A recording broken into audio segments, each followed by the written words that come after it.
Ivana, ficamos muito lisonjeadas, honradas pelo convite.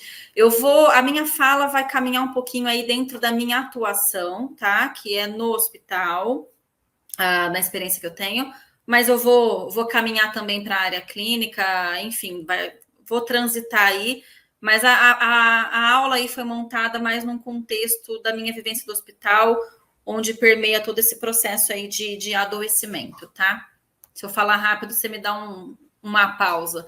Vou começar conceituando o luto, mas muito provavelmente vocês já ouviram bastante sobre isso desde o início da jornada. Só para relembrar, né, que luto é um processo de elaboração psíquica, então, né, que cada indivíduo enfrenta diante de um rompimento de um vínculo muito significativo, né? Essa elaboração psíquica vai desencadear, então, reações, né, e sentimento de pesar e sofrimento. Quem fala isso para a gente é a Mazorra aí, tá? Luciana Mazorra. Lembrar que luto é um processo normal e esperado, né? Acho que isso a gente precisa frisar sempre, né? Acho que o tempo todo, para não patologizar algo que não é patologizado, né? Luto não é doença. Falar de luto é falar de vínculos, inevitavelmente. E é o custo do compromisso, como diz o nosso amado Parques aí, né? A gente só se perde aquilo que se tem, tá? Como que o luto se apresenta, qual que é o impacto dessa perda na minha vida e como que isso é sentido, essa experiência.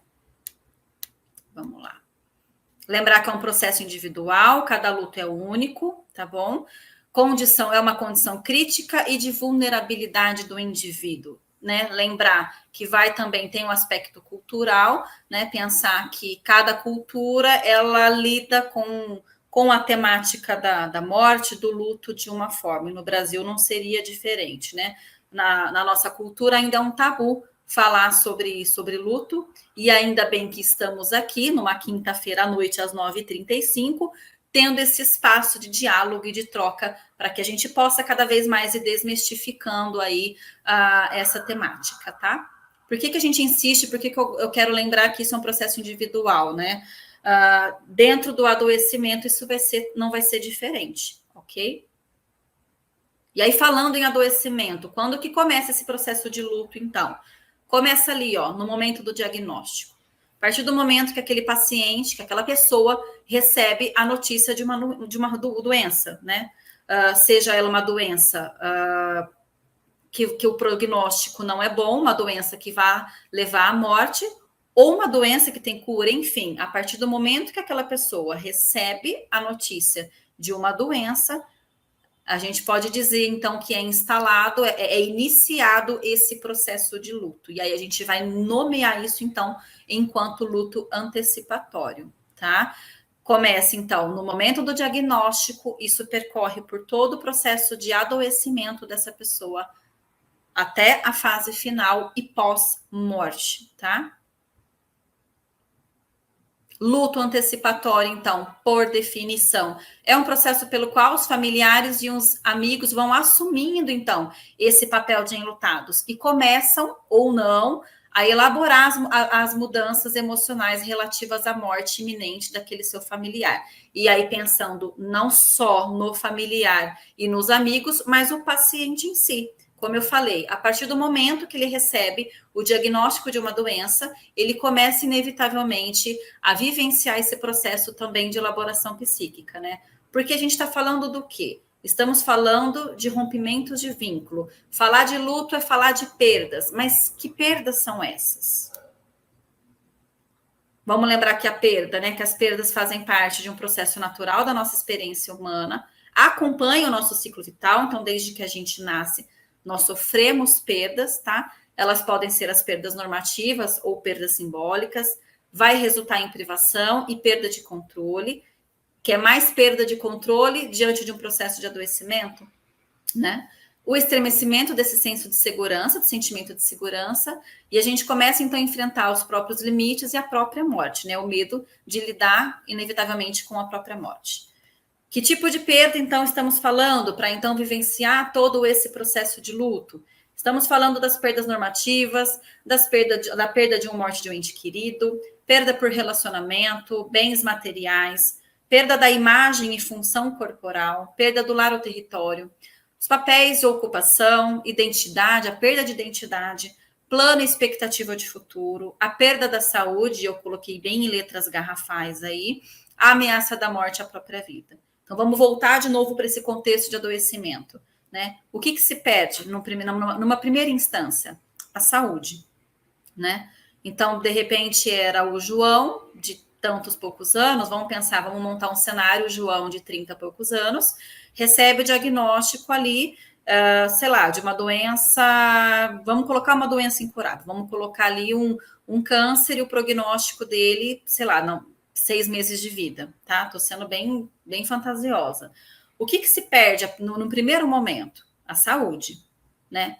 Posteriormente, ele vai vir perdendo o quê? Né? Ele vai ter essa perda da identidade dele, porque ele era o João, bancário, casado, pai de 2 filhos e tudo mais, que era, de repente, atleta, trabalhava, tinha uma vida, com muitas aspas, normal, né? E aquilo, a partir do momento que ele recebe esse diagnóstico, né? Existe essa quebra, essa ruptura do mundo presumido, como a Ivana falou um pouquinho agora aí na fala dela. Então, aquilo que ele conhecia já não existe mais, a partir daquele momento em que ele recebe essa notícia aí dessa doença, né? Vai surgir outras perdas para além da perda da saúde, né? Vai surgir a perda, então, como eu falei, da identidade, de papel e ocupação. Quem era o João naquele contexto? Era alguém que trabalhava? Era alguém que tinha um papel, de repente, de provedor daquela família e que naquele contexto ele vai ter que se ausentar? Vai ter perda de bens materiais? Talvez. Vai ter perda de imagem e função corporal? Muito provavelmente, por conta de todo o processo de adoecimento, né? E de que forma que isso impacta, né? De que forma que é possível vivenciar todo esse processo de luto? E aí é onde entra o suporte psicológico, né? As fotos aí são fotos reais de um contexto do meu trabalho no hospital, né? Onde eu vivencio isso o tempo todo, né? Esse processo de luto antecipatório, esse processo de luto ativo, o suporte psicológico, né? E o acolhimento para esse paciente. Na foto comigo é minha dupla, eu falo, minha colega, minha parceira de trabalho. E a importância, então, de ter esse suporte, seja no contexto do hospital, seja no contexto fora, no ambiente clínico, né, no consultório, mas que diferença, qual é a diferença que isso faz na vida do paciente?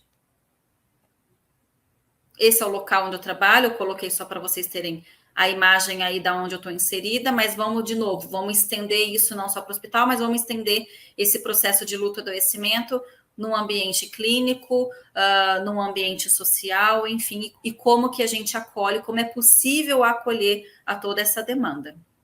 Pensando no hospital, né, pensando na onde esse paciente está inserido, que ambiente que é esse, né? Eu vou acolher essa dor, eu vou acolher esse sofrimento, eu vou trabalhar diante desse processo com esse paciente. Onde? Que local que é esse? É um hospital? Tá, ele está hospitalizado ou ele está em casa? Se ele está no hospital, que hospital que é esse? É um hospital privado? É um hospital público? Ele é um hospital filantrópico? É um hospital laico? É um hospital religioso? Eu preciso conhecer minimamente onde esse paciente, onde essa pessoa está inserida. Qual é o contexto dela? Qual a característica desse ambiente? É um hospital infantil? É uma maternidade apenas? É um hospital do câncer? É um hospital geral? É um hospital de rins, do coração, de olhos psiquiátricos? De novo, faz diferença? Faz. Eu saber onde eu estou atuando, como eu estou atuando e com quem eu estou atuando. Dentro dos hospitais, as características de cada ambiente. É um pronto-socorro? Né? Então, se eu pego um paciente que acaba de receber uma notícia, uma má notícia ali, tá? Ele acabou de chegar no pronto-socorro. Como que eu lido com isso? Como que eu lido com esse paciente, com a família que está acompanhando junto? É dentro de uma UTI, de uma UTI adulto, né? De uma UTI pediátrica, de uma UTI neonatal, né? É dentro de uma enfermaria? É dentro de um centro cirúrgico? Né? É num processo de recuperação? O paciente já passou por todo esse processo de hospitalização, seja, né, pronto-socorro, UTI, está na ala de enfermaria, ele está se recuperando. Quem é essa pessoa? Né? Esse atendimento, esse suporte é somente individual ou é coletivo? Será que eu abraço somente o paciente ou abraço, acolho essa família que está junto? Né? Será que esse luto ele impacta individualmente ou coletivamente? Eu preciso entender e conhecer a identidade do meu paciente. É um paciente, de novo, é um paciente que está na ala neonatal? Eu estou atendendo uma pessoa que está enlutada por adoecimento? É uma criança? É adolescente? É adulto? É mulher? É homem? Quem são essas pessoas? Né? Eu não posso somente chegar, eu preciso chegar, mas eu preciso chegar com conhecimento. Quem é essa pessoa que está à minha frente?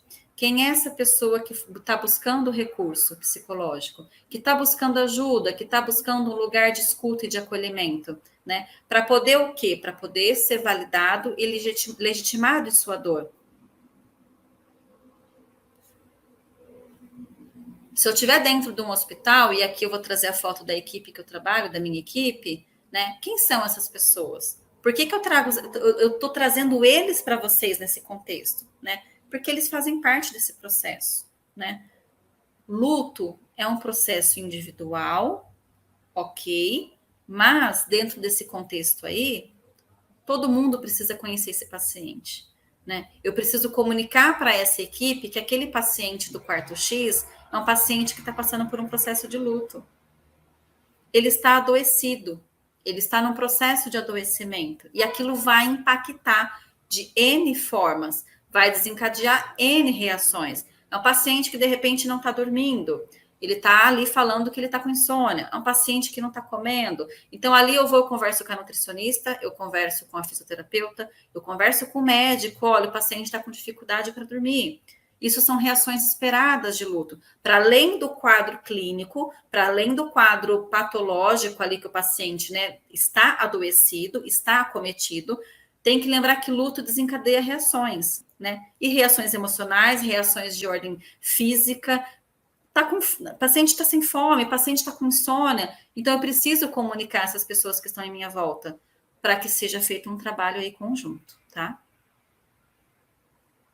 E daí, o que tem a ver tudo isso, né? Por que eu trago tudo isso? Por que eu trago essa contextualização do que é o processo de luto, do que é o luto antecipatório, como esse processo de adoecimento impacta, né? Seja no ambiente hospitalar ou seja fora. Por quê? E daí?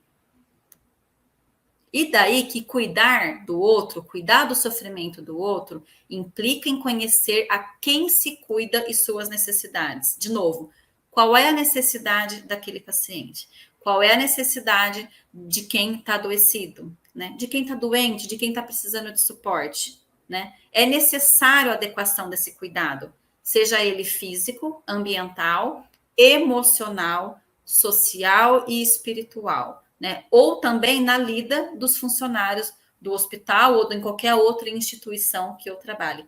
Essa foto aí de baixo é uma prancha de comunicação alternativa que eu ganhei de um paciente que ficou hospitalizado, adoecido gravemente por conta da Covid o ano passado. E quando ele foi de alta, tal, foi uma das coisas que ele falou. Era difícil para eu me comunicar, né?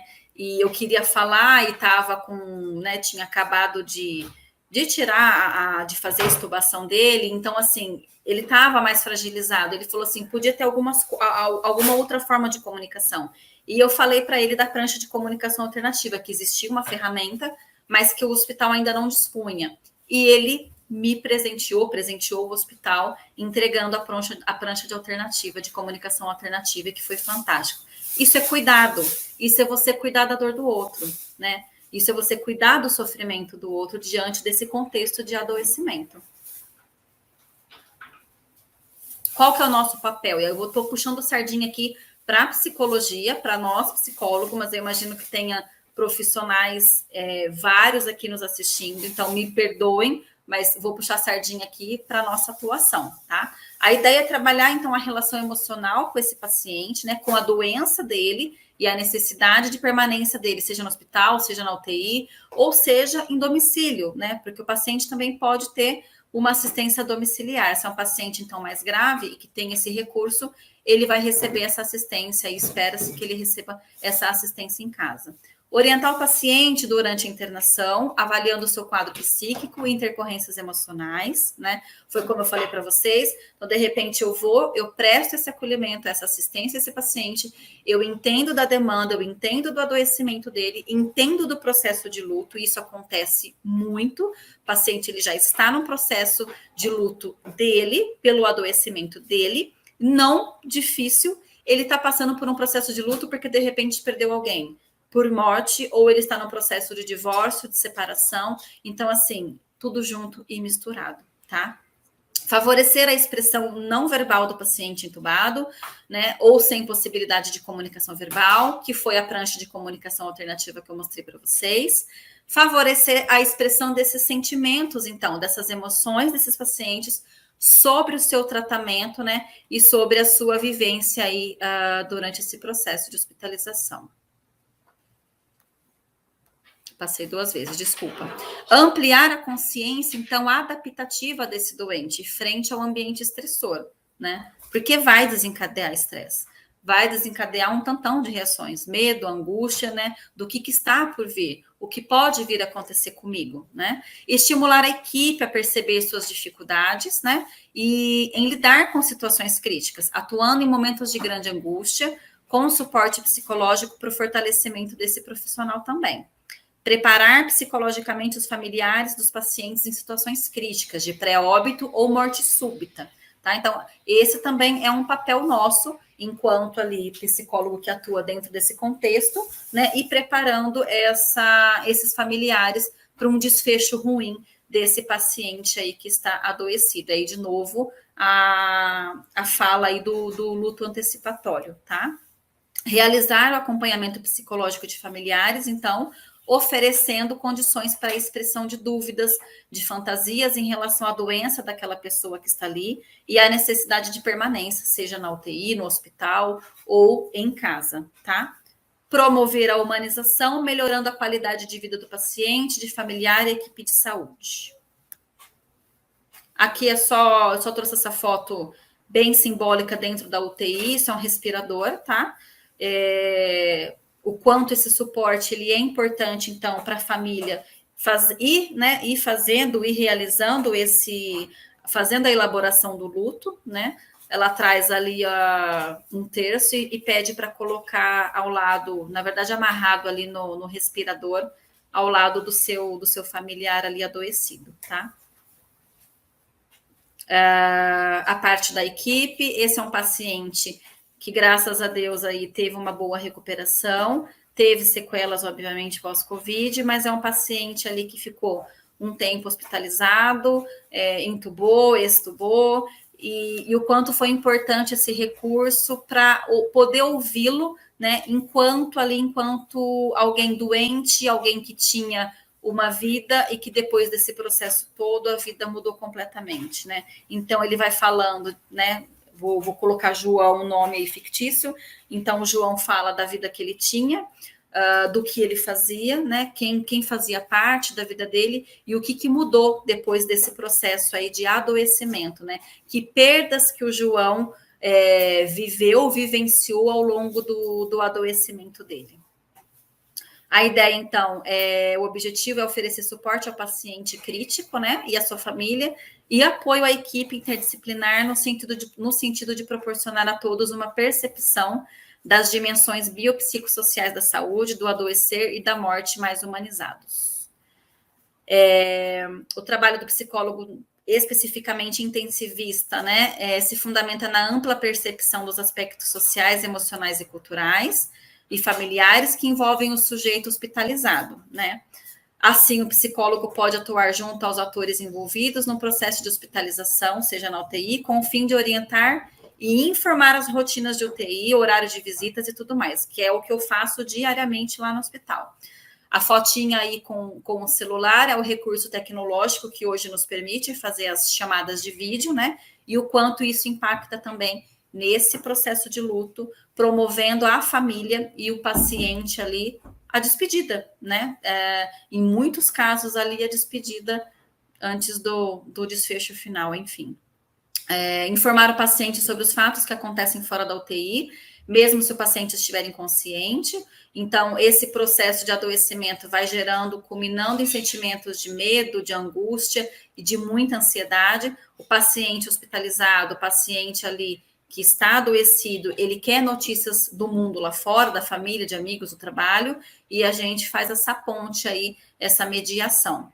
E motivar o contato do paciente, então, com a família e equipe, a modo de facilitar a comunicação, que foi o que eu acabei de falar. Na prática, é um pouco disso que eu faço, esse suporte para o paciente que está adoecido, para a família, viabilizando a visita presencial dentro das UTIs, tá? Tem pacientes que aqui saíram, tem pacientes que aqui faleceram, infelizmente. Toda essa imagem em volta, os quadros ali, eu acabei nomeando isso como o quadro do amor, né? São fotos dos pacientes que assim que acordam, que saem da extubação, acabam vendo ali sua rede de apoio, né? Família, amigos e tudo mais. Então, esse é um recurso que a gente utiliza aqui no hospital.